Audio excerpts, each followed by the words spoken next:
안녕하십니까.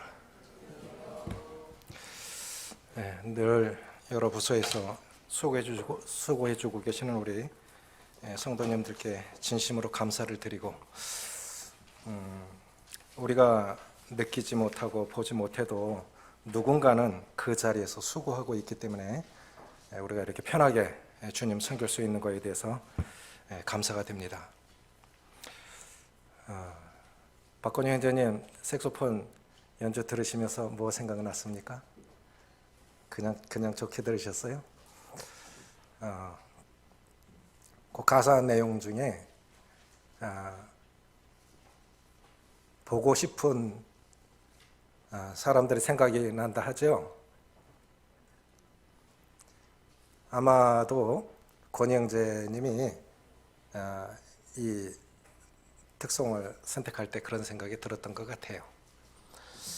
가끔씩 이제 저희 교회를 방문하는 우리 교회 출신들, 그 성도들하고 이렇게 교제를 해보면 북부교회 출신들, 팔공로교회 출신들 참 많잖아요. 전국에 흩어져서 주님 섬기고 있는 성도들이 그나마 말씀을 통해서 우리 교회 소식도 듣고 말씀도 듣고 뭐 그렇게 이렇게 만나지는데, 지금은 우리가 형편적으로 지역에 떨어져 있어서 이렇게 각자 자기가 속한 교회에서 주님을 섬겨가지만, 언젠가는 우리가 다 흩어짐도 없이 한 곳에서 주님 섬길 수 있겠지요. 그리고 어느 곳에서든 주님 잘 섬기고 있으면 그것이 우리의 기쁨이 아니겠습니까? 요즘 그 신종 뭐라고 그러죠? 코로나, 뭐 우리말로는 우한 폐렴이라 하던데, 그것 때문에 참 전 세계가 난리지 않습니까? 우리 성도님들은 어떻게 생각하십니까? 저는 두 가지 생각이 들었어요. 하나는 내가 감염되지 않게 해서 굉장히 조심하지요. 필요합니다. 그런데 또 하나는 내가 누군가에게 세균을 전파하지 않기 위해서 또 조심하지요. 만약에 이것을 이렇게 결국 죽기 싫어서 그런 거 아니겠어요? 그렇다고 하면 어떤 말을 듣든 무엇을 보든 상대가 어떻든 환경이 어떻든 이것이 내 신앙이 흔들리지 않도록 신종 코로나 감염되지 않기 위해서 마스크도 쓰고 조심하는 것처럼 내 신앙이 흔들리지 않도록, 어떤 말에도 흔들리지 않도록 나 스스로 조심한다면, 또 나를 통해 누군가가 한참 이 믿음을 세워주고 누군가에게 유익을 줘야 하는데 내가 그런 나쁜 것을 전파하는 사람이 되지 않도록 그렇게 조심한다면 우리 신앙이 얼마나 건강하겠습니까? 보이지도 않는 그 세균 때문에 우리가 이렇게 조심을 하는데 영적인 곳에서는 전혀 그렇게 생각을 안 하지 않습니까? 반성이 많이 되어졌어요. 또 하나 생각이 되어지는 것은 초대교회 시대에 사도 바울, 우리 주님도 이단이라는 소리를 들으셨는데 연병이라고 그랬다고. 연병. 이 흑사병 같은 세균에 의해서 전해지는 그런 질병, 이 전파하는 그 파급 효과가, 그것이 너무 영향력이 너무 커서 연병이라고 불렀는데 사도 바울을 연병이라고 불렀습니다. 그러면 복음도 그렇게 전해졌지 않겠습니까? 초대교회에서 예루살렘에서 시작된 이 복음이 하루에 3,000명씩 5,000명씩, 지금 뭐 중국에는 사망자가 200명이 넘어서 감염자는 뭐 2만 명을 넘었다 하는데, 이 속도면 어마어마한 속도예요. 이 복음이 그렇게 전파됐다는 거죠. 그럼 우리가 똑같은 걸 놓고 보고도 그리스도인들은 그렇게 생각해야 되지 않겠습니까? 나는 뭘 전하고 있나? 세균이 그렇게 전파되는 걸 그렇게 무서워하면서 우리는 쉽게 내 말이 남에게 신앙을 때리는, 뭐 심각한 경우에는 신앙을 무너뜨릴 수도 있고 실족시킬 수도 있고 복음을 들어야 할 사람들을 오히려 하나님으로부터 멀어지게 할 수도 있는, 정말 나 자신을 그렇게 조심하고 있나? 내가 감염되지 않기 위해서 조심하는 것도 중요하고, 내가 누군가에게 세균을 전파하는 자가 되지 않도록 그렇게 조심하면서 우리 자신은 어떻게 살아가고 있냐? 보이는 곳에서는 이 육신, 이 썩어지 없어질 이 고기 덩어리를 놓고는 그렇게 조심하면서 영적인 곳에서는 우리가 너무 책임 없이 사는 거 아니냐? 그런 생각이 들었습니다. 이사야 44장 1절부터 5절 보시겠습니다.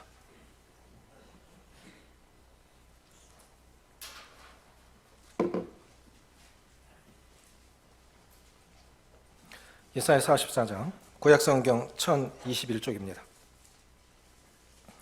1절부터 5절입니다. 1절부터 4절까지 같이 읽겠습니다. 시작. 나의 종 야곱, 내가 택한 이스라엘아, 이제 들으라. 너를 만들고 너를 모태에서부터 지어낸 너를 도와줄 여호와가 이같이 말하노라.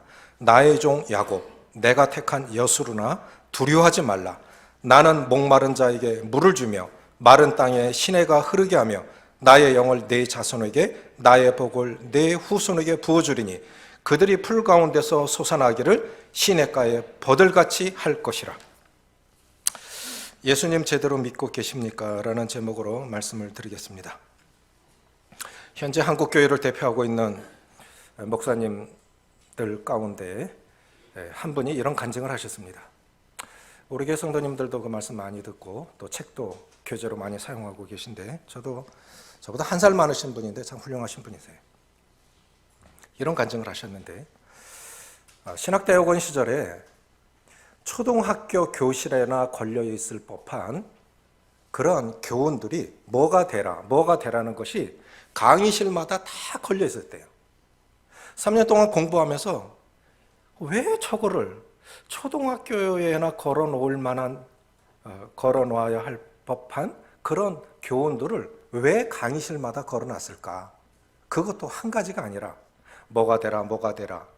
첫째, 신자가 되라. 둘째, 학자가 되라. 셋째, 성자가 되라. 넷째, 전도자가 되라. 다섯 번째, 목자가 되라. 두 번째부터는 이해가 간다는 것이죠. 학자가 되라. 성자가 되라. 전도자가 되라. 목자가 되라. 그런데 첫 번째, 가장 중요한 것이죠. 첫 번째, 신자가 되라. 당연히 믿는 자이기 때문에, 신자이기 때문에 목사 되기 위해서 신학대학원에 왔는데 왜 신자가 되라는 거냐? 이미 신자가 됐기 때문에 영적인 인도자가 되기 위해서 신학대학원에 온 것이 아니냐?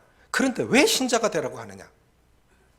이 의문을 품고 3년 동안 공부를 하고 이제 후에 목사가 되어서 20년이 지난 지금에 와서야 그 교훈이 마음에 사무치도록 절절히 와닿더라. 왜 신자가 되라고 하는 것인지 그게 마음에 사무치도록 절절히 와닿더라. 덧붙여서 이런 간증을 했습니다. 그분 젊은 시절에 한국 교계에서 참 존경받는 목사님이셨던 한경직 목사님이 이제 원로 목사님 되셨을 때 젊은 목사님들 몇 분이 찾아가서 목사님, 저희 젊은 목사들에게 한 말씀 해주십시오.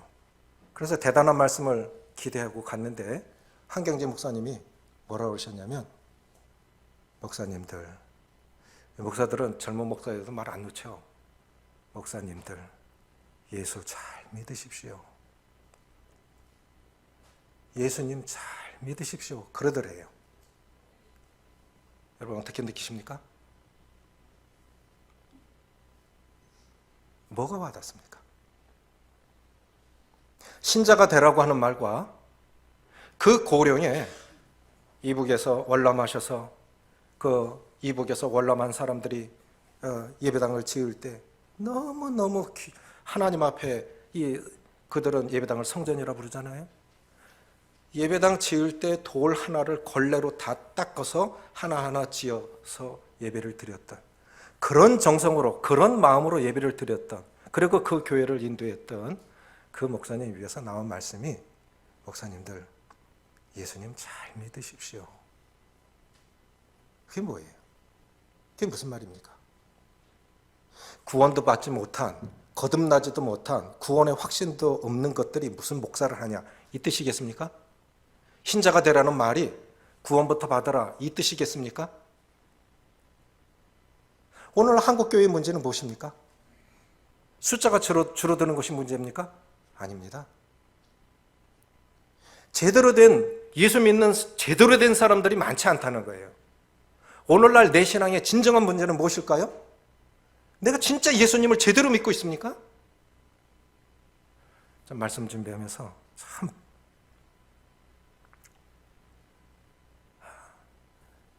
반성을 참 많이 했어요.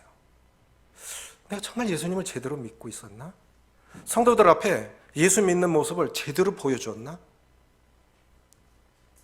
지금 근본이 뭐냐면 근본은 예수 제대로 믿고 있느냐 하는 겁니다. 근본이 기초가 안 돼 있으니까 자 보십시오.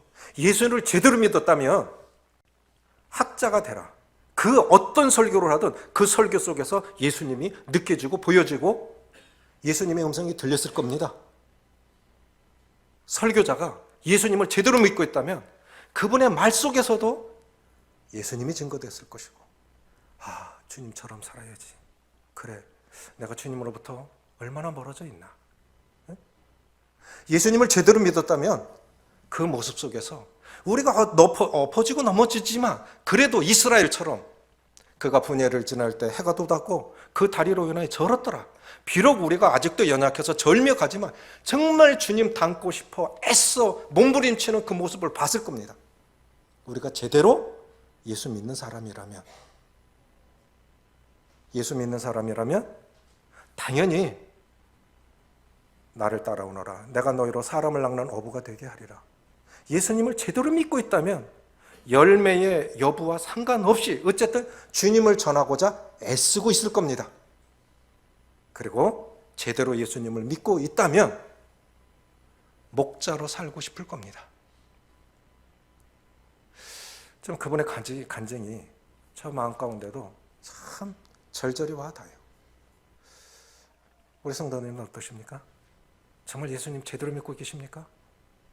우리가 예수님을 제대로 믿고 있다 그러면 문제 자체는 문제가 안 됩니다. 내가 과연 예수님을 제대로 믿고 있다면 예수님을 제대로 믿고 있다는 그 증거는 무엇일까요? 저는 그걸 변화라고 봅니다. 변화. 얼만큼 변했냐? 좋은 쪽으로 변한 거야? 나쁜 쪽으로 변한 거야? 얼마나 변한 거야? 한 사람에게 붙여진 세 가지 이름. 성경에서 유일하게 야곱, 이스라엘, 여수룬이라는 한 사람에게 세 가지 이름이 붙여졌습니다. 그런데 그 이름의 변화는 그 사람의 신분의 변화, 인격의 변화, 상태의 변화를 의미합니다. 야곱의 이름의 변화를 통해서 우리가 변화해야 할 것은 무엇인지, 하나님이 기대하시는 것은 무엇인지 살펴보기를 원합니다. 첫째, 1절에 나의 종 야곱, 내가 택한 이스라엘아, 이제 들으라. 하나님의 음성을 들음으로 진정한 변화는 하나님의 음성을 들으면서 시작이 됩니다. 요즘 하나님의 음성이 들립니까? 기도 속에서 하나님의 음성이 들립니까? 하나님의 말씀을 들으신 적이 언제인지요?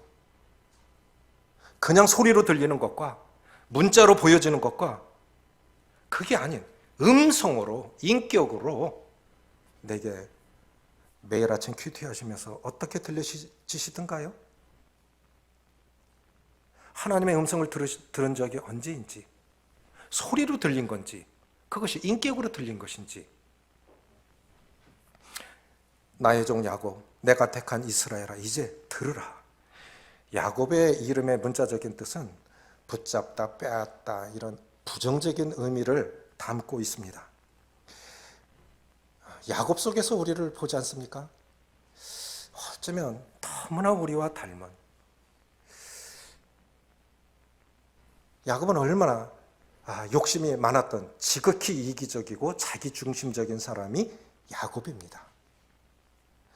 야곱은 아버지를 속이고 또 이 형을 속이고 그래서 수단 방법 가리지 않고 자기가 하고자 하는 것은 다 취했던 사람이 야곱입니다.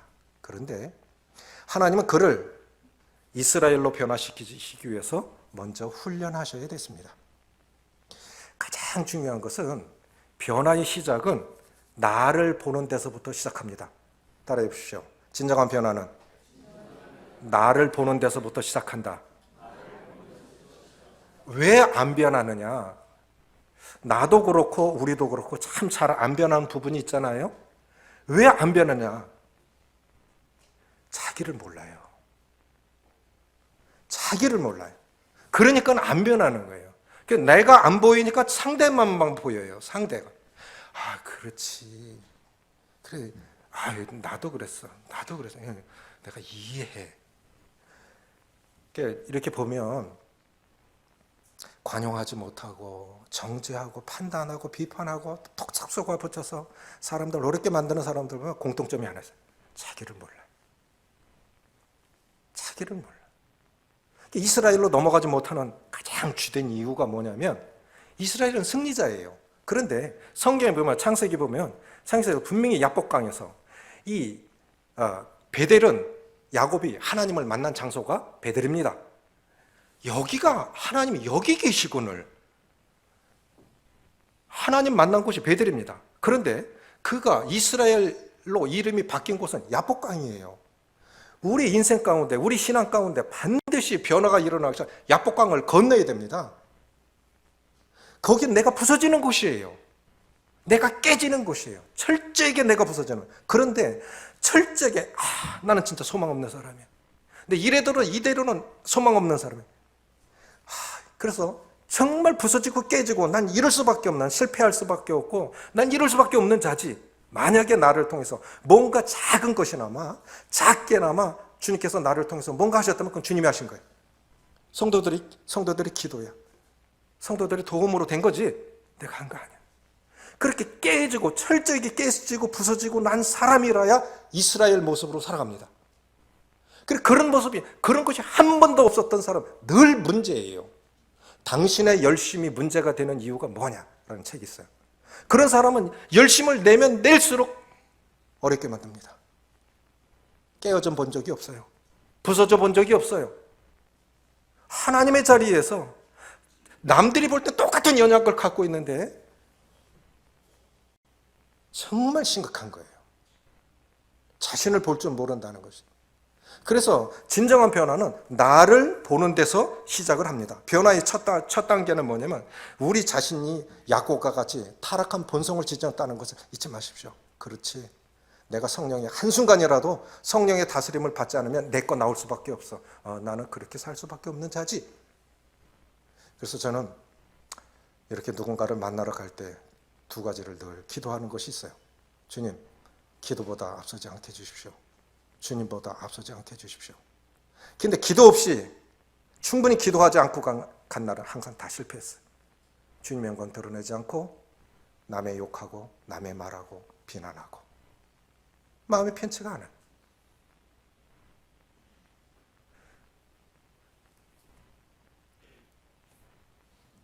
이 창세기 읽어보면 분명히 야복강에서 내 이름을 이제 다시는 야곱이라 하지 않고 이스라엘이라 하리라. 그런데 뒤에 보면 야곱이라는 이름이 또 나와요.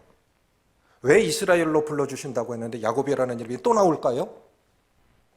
우리는 변화가해 가지만 다시 원점으로 갔다 또 변했다. 왔다 갔다. 여전히 절지만 그래도 하나님이 보실 때는 이스라엘인 거예요. 하나님께서 보실 때는 그 모습을 이스라엘로 보시는 거예요. 우리 실패해요. 우리 넘어져요. 그럴 수밖에 없는 자입니다.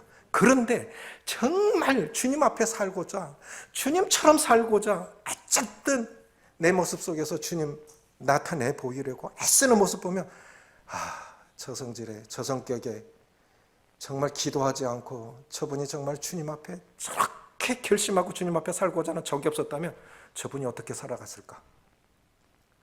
집사람이 가끔씩 저를 위로하는 말을 해요. 당신 참 고생했어요. 그래. 그 성격 갖고 사역하느냐고 정말 고생했어요. 제 성격 제가 알지요. 성령이 다스려주지 않으면 제 사역할 수 있는 사람 아닙니다. 남한테 찾아가서 내가 잘못했다고 말하는 사람이 아닙니다. 제 속에 진짜 타락한, 우리는 그래서 나 조금 괜찮은 사람이야 하는 사람은 아직 야곱의 수준에 머물러 있는 사람이에요. 안 믿는 사람들도 그런 말을 하지 않습니까? 인간이 되라. 인간이 되라. 그 말 다 바꿔 말하면 예수님 제대로 믿으세요. 예수님 제대로 믿으세요. 그 소리 아니겠습니까? 구원받은 성도들 가운데서도 야곱의 수준에 머무르는 사람이 있습니다. 지극히 이기적이고 자기중심적인 사람. 야곱의 수준에 머물러 있는 사람이에요. 그러니까 이런 사람이 열심을 내면 낼수록 어려워요. 가만히만 있으면 그래도 괜찮아. 이것이 안 되면서 열심을 내면 낼수록 정말 어려운 거예요. 지난주에도 화영광 이제님 사울 극복하기 속에서 나왔죠. 훈련되지 않고 깨지지 않은 사람이 일을 할 때는 정말 더더욱 어려운 거예요. 그럼 우리가 넘어가야 할 단계는 무엇이겠습니까? 이스라엘입니다. 내가 택한 이스라엘아. 제 둘째 사이에게 책 한 권 선물 받았습니다. 팀 켈러의 탕부 하나님이라는 제목의 책인데, 저도 팀 켈러 좋아하기 때문에 팀 켈러 책 웬만한 거 다 읽어봤습니다. 그런데 그 책 속 내용은 누가복음 15장이에요. 정말 감동을 받았어요. 누가복음 15장 모르는 사람 있을까요? 안 믿는 사람들도 알아요. 그 내용 무엇이냐? 누가복음 15장에서 탕자의 비유 속의 주인공은 누굴까요? 주인공이 누굽니까? 아버지입니다. 우리는 잘못 알고 있는 경우 많습니다. 누가복음 15장의 탕자의 비유에서 주인공은 아버지입니다. 탕자 다 떨어먹고 돌아와서 받아들이는 거 참 감동적이죠. 탕자가 주인공이 아니에요. 누가복음 15장의 주인공은 아버지입니다. 두 아들의 아버지. 이게 문제가 뭔지 아십니까? 자, 못된 방법으로 아버지가 원래 유산이라는 건 돌아가시고 나서 나눠주는 건데 미리 달라고 그랬어요. 가서 다 떨어먹고 낯이 없어. 그러니까 그냥 품권에 하나로 써주세요. 이렇게 말해야지 생각하고 가는데, 내가 하늘과 아버지께 죄를 얻어 싸우니, 그런데 그 말도 다 못하게 하고 가자. 됐어, 가자. 그러고 가서 이제 잔치를 시작하잖아요. 그런데 큰아들이 그 소식을 듣고 와서 열심히 일하고 집에 들어오는데 풍악 소리가 들려. 이게 웬 소리냐 그랬더니, 당신의 동생이 돌아왔는데 아버지가 너무 좋아갖고 잔치를 벌였대요. 뭐라? 저 빌어먹을 놈이 아버지 재산 다 날려버린 저놈이 들어왔는데 잔치를 해? 나는 지금까지 이렇게 뼈 빠지게 일을 하고 그런데도 나한테는 염소 새끼 한 마리 안 잡아주더니 다 떨어먹고 들어왔는데 잔치를 해? 성질나서 안 들어가 버렸어요. 지금 누가복음 15장에서 하나님 말씀하시는 게 무엇입니까? 그 비유의 핵심이 무엇입니까? 비유의 핵심은 큰아들에게 있습니다. 성실하게 살고 의롭게 살고 착한 마지에게 초점을 맞추고 있는 거예요. 우리는 알아야 돼요. 우리 잘못하면 열심히 하면서 하나님의 마음이 아닌 내 열정, 내 의로 산다면 마지와 똑같이 살아가고 있는 것입니다. 누가복음 15장은 이렇게 시작됩니다. 모든 세리와 죄인들이 말씀을 들으러 나오더라. 모든 세리와 죄인들이 말씀을 들으러 주님께 나오니 바리새인과 서기관들이 수군거려 이르되 저가 죄인들과 함께 먹고 마시도다. 그럼 지금 누구를 향해서 지금 비유로 말씀하고 계십니까? 의롭게 살고 바리새인과 서기관들과 같이 그렇게 의롭게 살고 열심히 사는 종교 지도자들 깨우치기 위해서 저들 생각을 돌이키시려고 그렇게 비유를 드신 거예요. 그래서 마지막으로 누가복음 15장 마지막 절에 얘야, 이 내 동생은, 동생이라도 안 부르고 아버지의 아들이라고 부르지 않습니까? 우리는 그럴 때 없습니까? 내 동생이라고요. 주님 안에서 어쨌든 내 형제, 내 자매. 그런데 그렇게 안 불러요. 미울 때는 정말 이상하게 부르죠. 우리 형과. 그러니까 결국은 그래요. 주님 안에 있는 사람들은 크게 나눠서 형과 형제 자매들, 동생과 형제 자매들. 그렇지 않습니까? 동생과 자매들. 잘못한 거 알아. 진짜 잘못해. 그 잘못한 거 알아. 눈물 절절히 흘리고 들어와서 이 사람은 그래도요 자기 꼬라지를 알아요. 내가 누군지는 알아요. 그런데 형과 사람들이 문제예요. 형과 사람들. 정말 열심히 이 사람, 그러니까 둘 다 문제예요. 둘 다. 왜? 하나는 못된 방법으로 아버지 속썩이고 나갔어요. 또 그 마지는 착하고 의롭고 선하게 살면서 아버지 속썩이는 사람. 이게 형과 사람들이에요. 이게 둘 다는 뭐냐면 아버지를 목적으로 삼지 않고 둘 다 수단으로 삼은 거예요. 아버지 마음이 없어요. 아버지를 사랑하는 마음이 없어요. 둘 다 아버지 사랑하는 마음은 없고 아버지 재산에만 관심이 있어요. 둘 다 나눠줬다고 했다고요. 각각 나눠줬다 했습니다. 그런데 형은 내 자손인 거예요. 근데 그렇게 생각 안 해요. 결국 동생한테 잔치를 열어줬다는 건 내 재산 갖고 한 거 아니에요. 동생은 다 가져갔잖아요. 그 나머지는 자기 거잖아요. 그 자기 거 갖고 잔치 열어준 거 아닙니까? 그렇게 형 성질 나는 거예요. 우리 잘 보십시오. 정말 우리가 조심해야 할 게 하나 있어요. 의롭게 사는 거, 마땅히 의롭게 살아야죠. 거룩게 살아야죠. 그러나 형과로 살면 안 돼요. 바리새인과 서기관들이 주님 앞에 나오지 못하는 것은 죄 때문이 아닙니다. 자기의 의와 열정이 교만으로 나타났기 때문에 못 나가는 거예요. 자기 의와 열정이 그게 하나님 앞에 마땅히 감사해서 사랑에 대한 보답으로 가면 얼마나 좋겠습니까? 그게 아닌 거예요. 내가 이렇게 열심히 살아가는데 너는 꼭 자기과 비교해서 이렇게 말하는, 거기 은혜가 없어요. 그래서 이스라엘은 그래서 결국 아버지는 둘 다를 데리러 집을 나가야 했습니다. 둘 다를 데리러 집을 나가야 했어요. 자, 둘째는 어차피 집 나간 사람이니까 매일 아버지가 이제 오나 저제 하나 오나 그리고 올 때 내가 먼저 맞아야지. 그래서 나갔고, 또 마지는 안 들어오니까 데리러 나갔다고요. 안 들어오니까. 자, 잔치는 이미 시작됐습니다.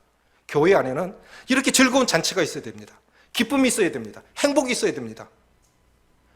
어떤 모습이든 당자가 됐든 동생과 사람이 그것이 뭐 별별 양상으로 다 나타나겠지요. 주님 섬기면서 애매기는 사람도 있고 실패하는 사람도 있고 동생과 사람들 있어요. 근데 하나님께서 우리 교회 안에 잔치를 열어주신 거예요. 근데 형은 안 들어오는 거예요. 안 들어오는 거예요. 형과 사람들은. 나는 너 같지 않거든.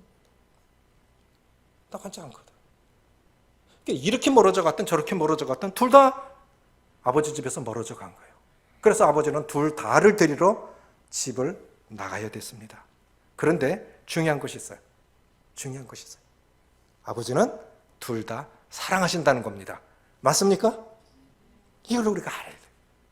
하나님은 결국 아버지는 둘 다를 사랑해서 데리러 나갔던 것처럼 하나님은 둘 다를 사랑하십니다. 그러나 우리는 변화받아야 됩니다. 야곱에서 어디로 변화를 받아야 된다고요? 이스라엘로. 야복강에서 철저히 부서지는 옥합이 깨졌을 때 향기가 났습니다. 그래서 야곱의 끈질긴 기도는 결국 그의 이름이 바뀌는 것으로 축복을 받았고, 또 아버지를 깊이 있게 하나님을 새롭게 이렇게 경험하는 그의 은혜가 임했습니다. 세월이 지나도 그 사람 생각하면 좋게 기억이 나고 보고 싶은 사람으로 기억이 나고 그래야 되지 않겠습니까? 결국 남는 거는 그 살았던 삶의 모습이 남는 것 같아요. 우리 성도님들은 어떻게 생각하실는지 모르지만 우리가 신앙생활을 얼마나 했든 사역을 몇 년을 했든 뭐 교사나 장로 집사로 얼마나 주님의 교회를 섬겼든 그게 문제가 아니고 어떤 모습으로 남겠느냐. 이것이 이름의 변화는 결국 하나님이 우리를 향한 하나님의 기대입니다. 야곱이 이스라엘로 변하고 더 나아가 여순으로 바뀌는 그러한 삶을 살아가는 모습을 보기를 원하는 그것이 하나님의 기대입니다. 그것이 우리를 향한 기대고 팔공로 교회를 향한 하나님의 기대예요. 그럼 여수론까지 변해야 됩니다. 따라해 보십시오. 나의 종 야곱아, 내가 택한 이스라엘아, 내가 택한 여수르나. 근데 여수르라는 말 흔치 않은 말이죠. 잘 못 들어보셨죠? 그 야곱의 이름이 여수르니라고 성경에 나와 있는 거 잘 모르시죠? 한 사람의 이름이 새 이름으로 나온 건 야곱밖에 없어요. 자, 지난날에는 우리가 다 연약했어요. 시작은 다 그랬어요. 다 망할 자식들이고요. 다 심판받아서 멸망할 망할 자식들로 시작을 했습니다. 야곱으로 출발을 해요. 그런데 어떤 야복강이라는 어떤 전환점을 통해서 깨어짐의 어떤 기회를 통해서 철저하게 부서지고 깨어져서 그럴 수밖에 없는 자지. 내 안에 선한 것이 없어. 그래도 뭔가 했다는 건 주님이 하신 거야. 누군가 내가 내 허물 덮어줘서 여기까지 온 거지 내 잘나서 그런 거 아니야. 그것이 이스라엘로 가는 과정이에요. 그러면 여수로는 뭘까 하는 것입니다. 야곱이 지극히 이기적이고 자기중심적인, 구원받았어도 마찬가지입니다. 구원받았어도 안 변하는 거 진짜 안 변해요. 그 잘나빠진 자존심이 뭐라고? 그거 내가 잘못했습니다. 내가 잘못 안 했어요. 근데 내가 잘못했어요. 죄송해요. 그 말 한마디 하면 상대도 편해지고 가정도 편해지고 교회도 편해지고 다 좋을 건데 그 말 한마디 못 해갖고, 그게 야곱이에요. 내가 손해 좀 보면 어때요? 어떤 이유로든 내가 좀 손해 보면 어때요?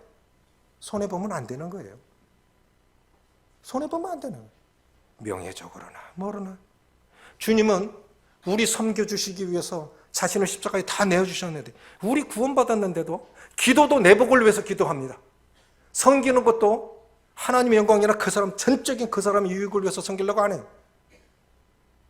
이게 야곱이라는 거예요. 신앙생활도 기도도 나를 위해서 하는 거예요. 내복을 위해서. 지극히 이기적이고 자기중심적인 신앙, 이것이 야곱의 수준이고, 주님 나라 갈 때까지 요단강 건너보지도 못하고 주님 나라 가는 사람 있을 겁니다. 주님 나라 가는 날까지 야곱의 수준에 머물고 있다가 가는 사람도 있을 겁니다. 헛된 인생이죠. 아유, 끝까지 헤매기다 가는구만. 그런 소리 들으면 그 얼마나 불행한 삶이겠습니까? 우리가 다 부족합니다. 우리가 다 연약합니다. 그러나 우리 자신을 아는 것이 얼마나 큰 축복입니까? 저는 그걸 축복이라고 믿어요. 나를 바로 볼 수 있다고 하는 것, 그건 진짜 축복이다. 왜? 거기서 이스라엘로 넘어갈 수 있기 때문에. 이스라엘이 돼야만 여수로로 넘어갈 수가 있어요. 여수로는 무엇입니까? 따라해 보십시오. 의로운 자, 사랑받는 자. 이것이 하나님이 기대하는 삶입니다. 우리 예배 속에서는 형제님이 정의를 얘기하셨는데, 그 세상에서는 정의지만 성경에서는 의의 기준이겠죠. 뭐가 의이겠습니까? 잣대로 기준해서 이게 옳아, 그게 의일까요? 하나님이 말씀하시는 의가 그것일까요? 그게 아니에요. 그런 기준으로 본다면 우리 주님이 십자가에 죽으시면 안 되는 거예요. 죽으시면 안 되는 거예요.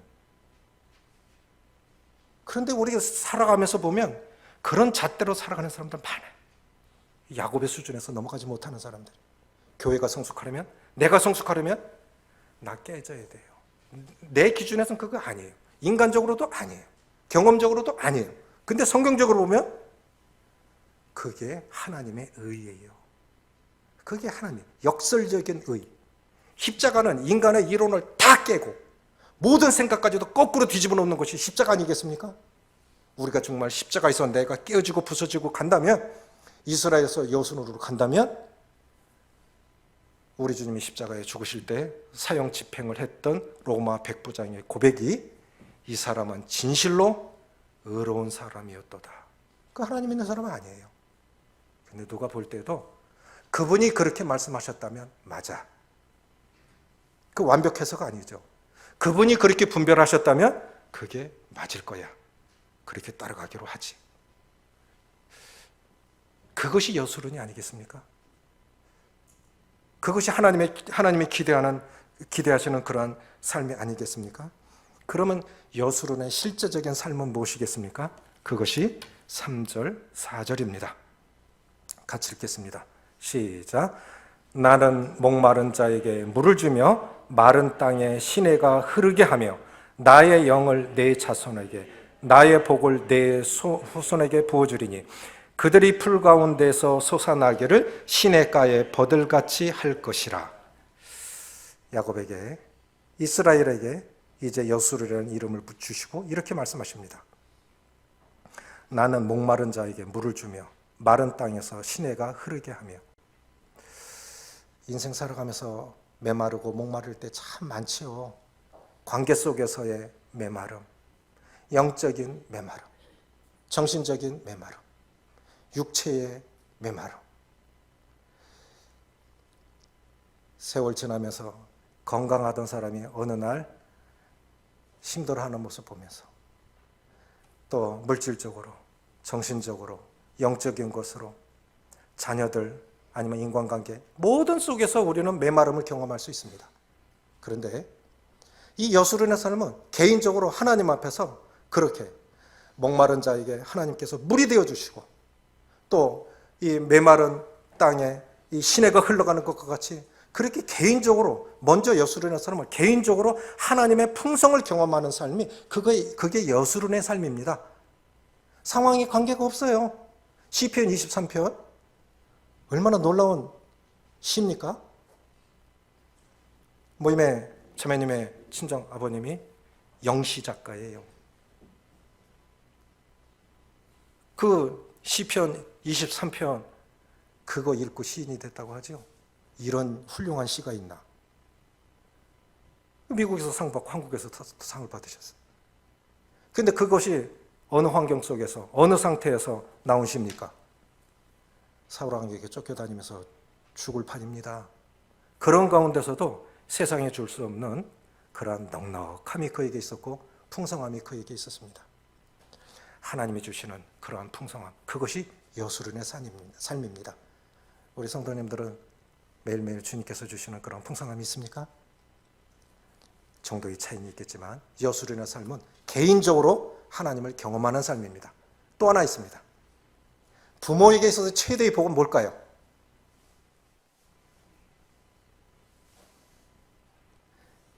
인생은 저는 숙제라고 생각이 되지는데 그 숙제 죽어야 끝납니다. 저는 그게 부모라고 생각해요. 부모라는 사람은 부모로 산다고 하는 것은 부모의 숙제는 죽어야 끝납니다. 그런데 부모의 최고 기대가 무엇이겠습니까? 부모의 한 가지 소원이 무엇이겠습니까? 4절입니다. 같이 읽습니다. 3절, 4절 시작. 나는 목마른 자에게 물을 주며 메마른 땅에 시내가 흐르게 하며 나의 영을 내 자손에게 나의 복을 내 후손에게 부어주리니 그들이 풀 가운데서 솟아나기를 시냇가에 버들같이 할 것이라. 그렇게 여수론의 삶은 개인적으로 먼저 하나님 앞에 이런 풍성함을 누리고 그 복이 자자손손 흘러가는 것이 그것이 여수론의 복입니다. 그 여수론의 복을 소망하십니까? 진짜 우리가 바라는 것 그 한 가지밖에 없죠. 어느 분이 그렇게 말씀하셨어요. 진짜 자녀 교육은 손자까지 잘 돼야 된다네요. 구약에서 그렇게 말씀하셨어요. 자녀 시대 몰라요. 내 눈에서 보여주는 건 손자까지. 그 후에까지. 그래서 내게 주신 그 은혜가 내뿐만 아니라 내 자녀에게서 그리고 손자에게까지 흘러넘어가는 자자손손 흘러가는 메시지 성경에 그렇게 말씀을 하셨는데 그들의 초원이 풀처럼 시냇가의 버들처럼 쑥쑥 자라날 것이다. 이렇게 쉽게 번역을 해놨어요. 내 자녀들이 영적으로도 경제적으로도 모든 것들이 다 그렇게 쑥쑥 자라가는. 그래서 하나님이 그들이 믿는 주인은 하나님이시고 그들은 하나님의 자녀라는 것이 여수론의 삶을 통해서 증거가 되는. 그래서 야곱이 이스라엘이 되고 이스라엘이 여수론까지 가는 그것이 하나님이 우리를 향한 하나님의 기대요. 우리가 누려야 할 복이라고 믿습니다. 올 한 해 지금부터 한번 기대해 보십시오. 나는 지금 여전히 야곱의 수준에 머물러 있나? 아니면 엎어지고 넘어지고 하지만 정말 주님 앞에 진정한 하나님의 사람으로 살고자 그렇게 노력하는, 여전히 절지만 분이엘을 지난 야곱처럼 이스라엘로 살아가고 있나? 여전히 누군가 문제야, 우리 교회는 뭐가 문제야? 문제를 누구에게서 찾고 교회에서 찾고 환경에서 찾는 그 사람은 야곱의 수준에 머물러 있는 사람이에요. 그건 이스라엘도 아니고 여수론도 아닙니다. 여수론의 삶은 무엇이겠습니까? 내성의 풍부함이 없다는 거예요. 저는 상담하러 오는 분들에게 그렇게 말합니다. 렌즈를 바꿔 껴보세요. 오늘 아침에 이제 눈 다 이렇게 내려앉고 나서 이 안경이 햇빛에 가면 까만색으로 바뀝니다. 아직도 동공이 반이 열려 있기 때문에 햇빛에 나가면 어지럽죠. 잠깐 인사하러 들어갔다 나오고 하면은 색이 까맣게 변해요. 어느 자매님이, 형제님 안경 쓴 거 보니까 누구누구 같아요? 연예인 같아요? 아니면 가수 같아요? 생긴 건 그렇게 안 생겼지만 안경은 그렇죠. 그렇게 말씀을 드렸는데, 렌즈 바꿔 끼면 인생이 변합니다. 아멘이십니까? 렌즈를 바꿔 껴보세요. 하나님의 은혜지. 다 감사하지. 고마운 사람들이지. 모두가 다 고마운 사람들이고 사랑하는 분들 아니십니까? 아멘이시죠? 그러면 모든 것을 다 감사로 받으십시오. 그래야 은혜가 됩니다. 감사하는 자가 나를 영화롭게 하나니 그 행위를 옳게 하는 자에게 내가 여호와의 구원을 보이리라. 아멘이십니까? 그게 여수론의 삶입니다. 마른 땅에 목마른 자에게 내가 생수를 주고 마른 땅에 시냇물처럼 흘러가는 그 영혼이 팍팍해. 그 여수론의 삶이 아니기 때문에 그래요. 여수론의 삶이 되면 인생이 행복합니다. 그를 통해서 하나님의 은혜가 또 내 자자손손에게 흘러넘어가고 또 하나님을 믿어야 할 사람들에게도 우리를 통해서 주님이 전해질 것입니다. 중요한 것은 내게 그런 은혜가 없는 게 문제예요. 그렇죠? 그래서 예수님 제대로 믿고 계십니까? 잠은 자답하시면서 매일매일 사셨으면 좋겠고 2020년 벌써 둘째 딸을 맞았습니다. 얼마나 변한 거야? 어떻게 변화가고 있는 거야? 다른 사람의 평가가 아닌 나 자신이. 우리가 이 코로나 바이러스 무서워할 게 아니라 하나님의 평가를 두려워하셔야 돼요. 사람의 평가는 주관적이에요. 내가 좋아봐요. 그 사람 그렇게 좋을 수 없어요. 내가 미워봐요. 이거 꼴도 보기 싫죠? 다 주관적이에요. 그건 믿을 거 못 돼요. 중요한 건 하나님 앞에서. 사도 바울이 이런 고백을 했습니다. 사도 바울이 두려워했던 것은 너희가 기대하고 있는 내가 사도 바울은 이런 사람인데 하고 기대했는데 내가 갔을 때 그런 사람이 아니어서 실망할까 봐 그걸 두려워했어요. 그리고 내가 너희들을 그렇게 알고 있는데 실제로 가서 보니까 그게 아닌 거예요. 그래서 그걸 두려워한 거예요. 우리가 두려워할 게 무엇이겠습니까? 자녀들이 아는 우리 아빠, 우리 엄마는 이런 사람인데 세월이 지나면서 점점 좋은 모습 보여줘야 되는데 그렇지 않을 때 이런 모습 보여주지 않고 가고 싶다. 많은 거 물려주지 못할지라도 이 영적인 유산, 믿음으로 살아온 내가 믿음을 따라 살았노라. 이거 하나 남기고 가면 최고 물려주는 것인데 그렇게 되지 않을까 봐 두려워해야 되는, 이것을 두려워하셨으면 좋겠어요. 다른 게 아니라, 환경이 아니라. 그래서 야곱이 이스라엘로, 이스라엘이 여순으로 바뀌는 은혜가 우리 806 모든 성도님들에게 임하시기를 원합니다.